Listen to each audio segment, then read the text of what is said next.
গীতার দশম অধ্যায়ে ভগবান শ্রীকৃষ্ণ অর্জুনকে বলেছিলেন, গাছের মধ্যে আমি অশ্বত্থ।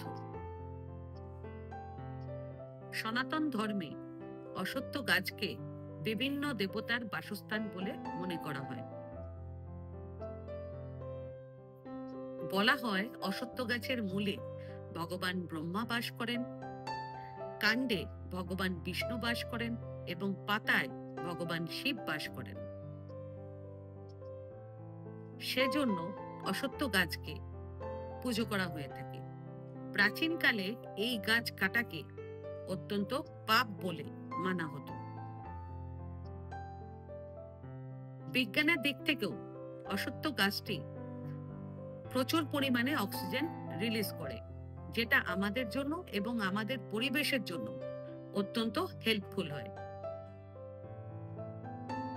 আয়ুর্বেদের ওষুধ তৈরিতেও এই গাছের সমস্ত কিছুকে ব্যবহার করা হয়ে থাকে। সে কারণে প্রত্যেক দিন সকালে 7 বার পরিক্রমা করার পর তারপর অশ্বত্থ গাছের শেকড়ে জল অর্পণ করবেন। যদি প্রতিদিন সম্ভব না হয় তাহলে প্রত্যেক শনিবার এবং অমাবস্যায় অবশ্যই করবেন।